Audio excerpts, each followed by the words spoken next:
ஹெல்த்தியாக சாப்பிட்ணும், அதே சமயத்தில் நல்லா டேஸ்டியாகவும் சாப்பிட்ணும். மைதா மாவு நூடுல்ஸுக்கு பதிலாக மில்லட் நூடுல்ஸ் சாப்பிட்லாம். இன்றைக்கி நம்ம கருப்பு கவுனி நூடுல்ஸ் எப்படி பண்ணுறதுன்னு பார்க்கலாம் வாங்க.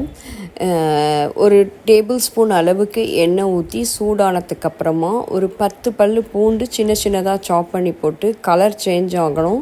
அதுக்கு மேலேயே ஒரு பெரிய வெங்காயம் நீட்டமாக கட் பண்ணி போட்டிருக்கேன். ஒரு கைப்பிடி அளவுக்கு பீன்ஸு, கேரட்டு, நீங்கள் கேபேஜ் இருந்தாலும் ஆட் பண்ணிக்கலாம். தேவையான அளவுக்கு உப்பு போட்டு லைட்டாக சாட்டே பண்ணினதுக்கப்புறமா ஒரு மீடியம் சைஸ் தக்காளி எடுத்து சின்ன சின்னதாக கட் பண்ணி ஆட் பண்ணி ஒரு 5 நிமிஷம் மூடி போட்டுக்கோங்க. 5 நிமிஷம் கழித்து ஒரு 100 கிராம் டோஃபு சின்ன சின்னதாக கட் பண்ணி அதையும் போட்டு ஒரு 10 நிமிஷத்துக்கு மூடி போட்டுக்கலாம். ஒரு அகலமான பாத்திரத்தில் 1.5 லிட்டர் அளவுக்கு தண்ணி ஊற்றிட்டு தேவையான அளவு சால்ட், ஒரு ட்ராப் ஆயில் ஊற்றி தண்ணி நல்லா கொதிக்க ஆரம்பிக்கும் போது நம்மளோட கருப்பு கவுனி நூடுல்ஸை அதில் ஆட் பண்ணிக்கலாம். இது வேகிறதுக்கு எப்படியும் ஒரு 10 நிமிஷம் ஆகும். இந்த சைடு அதுக்குள்ளே வெஜிடபிள் சாட்டே பண்ணதெல்லாம் சூப்பராக ஒரு 90% பாயில் ஆகிடுச்சு. இப்போ இதில் கொடுத்துருக்கிற மசாலாவை ஆட் பண்ணிவிடுங்க. நூடுல்ஸோடையே இந்த மசாலா கொடுத்துருக்காங்க.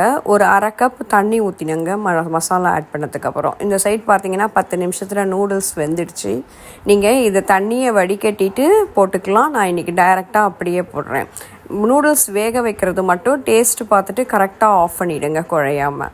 இப்போ வெஜிடபிள்ஸ் சாட்டே பண்ணதோட நம்ம இந்த நூடுல்ஸை போட்டு மிக்ஸ் பண்ணிக்கலாம். இந்த மாதிரி 2 ஃபோர்க்கால் நூடுல்ஸை மிக்ஸ் பண்ணிங்கன்னா மசாலாவோட நல்லா மிக்ஸ் ஆகும். அதே சமயத்தில் நூடுல்ஸ் உடையாமையும் இருக்கும். இப்போ லாஸ்ட் அண்ட் ஃபைனலாக கொஞ்சமாக கொத்தமல்லி போட்டால் நம்மளோட டேஸ்டியான அதே சமயத்தில் ஹெல்த்தியான கருப்பு கவுனி நூடுல்ஸ் ரெடி ஆகிடுச்சு. பசங்களுக்கு லஞ்ச் பாக்ஸ் ரெசிபியாகவும் கொடுத்து விடலாம். ரொம்பவே டேஸ்டியாக இருக்கும். ஹெல்த்தியாக சாப்பிட்றோங்கிற பேரில் டேஸ்ட் இல்லாமல் சாப்பிடக்கூடாது. இந்த மாதிரி டேஸ்டி அண்ட் ஹெல்த்தி ரெசிபீஸ்க்கு நம்ம சேனலை சப்ஸ்கிரைப் பண்ண மறந்துடாதீங்க. தேங்க்யூ.